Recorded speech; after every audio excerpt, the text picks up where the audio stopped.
আমার পরিচয় হচ্ছে আমি আর্টিস্ট। আমার নাম হচ্ছে মোহাম্মদ রতন মৃধা। আমার বাসা হচ্ছে মুন্সিগঞ্জ জেলা, মুন্সিগঞ্জ প্রপারে আমি থাকি।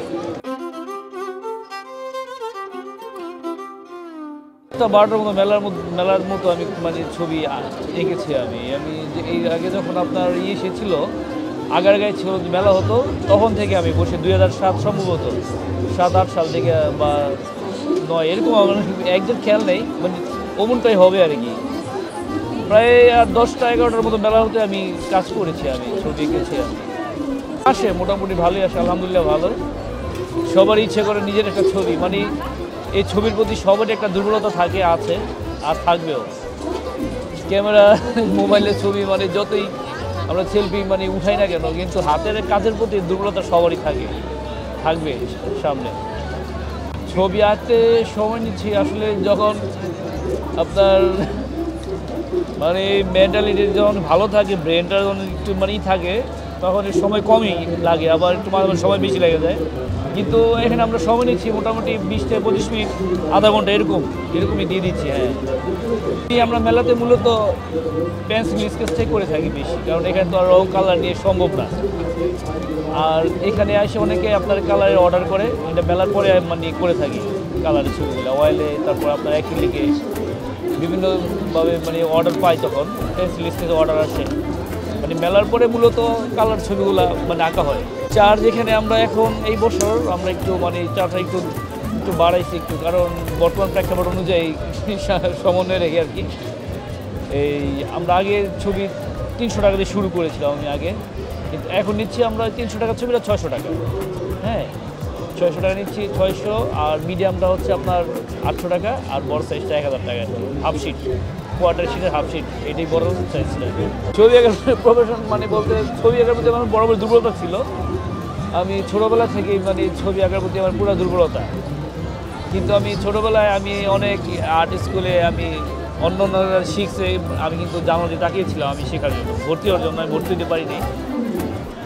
আর পরে যখন আমি মেট্রিক পাস করলাম, মেট্রিক পাস করার পরে ইন্টারমিডিয়েট পরীক্ষা দেওয়ার পরে আমি ইন্টার পাস করার পরে 2 বছর আমার চলে গেছে। আমি আর্টের বিষয়টা খোঁজ পাই নাই, যেহেতু আমার বাবা একটু ধার্মিক। হ্যাঁ, ধর্মান্ধতা বলতে গেলে আর ছবি আগে পছন্দ করতাম তেমন একটা। তো পরে আমি যখন ছবি আগে খোঁজটা পাই, আস্তে আস্তে পাইলাম। তো আমার একজনে বললো যে এরকম তোমার হাত ভালো, তুমি তো ভর্তি হতে পারো ওইখানে।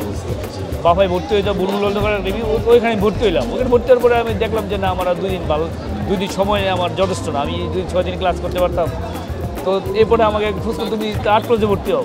তো আর্ট কলেজে গেলাম, যদি দেখলাম যে না, ওখানে আমার ইয়ার লস, 2 বছর চলে গেছে, নিয়মিত রেগুলার স্টুডেন্ট নেওয়া লাগে ওখানে ভর্তি হওয়ার জন্য। তো আমি সেখানে আর পারলাম না। তো পরে আরেকজনে বুদ্ধি দিল যে তুমি নারায়ণ চারুকলা যাও, এখানে তুমি ডিগ্রি কোর্স করতে পারবো। তো আমি এই তো নারায়ণ চারুকলা আমি ভর্তি হলাম ওখানে আমি আমার কাজ শুরু করে দিলাম। খুব মজা পাইছি ওখানে কাজ করে, আমি অনেক ভালো লাগছে আমার প্রফেশন। আমি তো প্রায় 15-16 বছর, তো প্রায় 20 বছর হয়ে গেছে। আমি না 15 বছর হইব আর কি প্রফেশনে। আমি চারুকলা পড়ার 3rd ইয়ারের জন্য আমি উঠলাম। 3rd ইয়ারের পর থেকে আমি প্রফেশনে চলে গেছি আর কি, কমার্শিয়ালভাবে কাজ শুরু করে দিয়েছি। ছবি আঁকার পাশাপাশি আমি এই ছবি আঁকা নিয়ে আমি ইনকাম করতেছি। এটা দিয়ে আমার ইনকাম। আমি মুন্সিগঞ্জ শিশু একাডেমিতে আমি টিচার হিসেবে আসছি আর কি। বাচ্চাদের ড্রয়িং শিখাই, এই টিউশনি করি।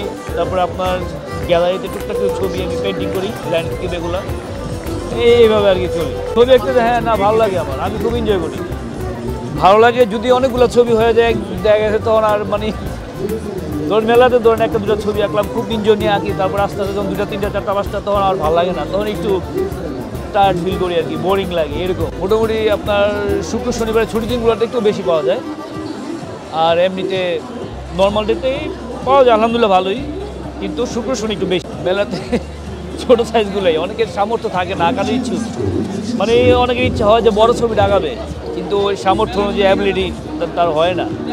তো ছোটো ছবিটা আঁকাচ্ছে সবাই বেশিরভাগ, আর বড় মিডিয়ামগুলো অল্প।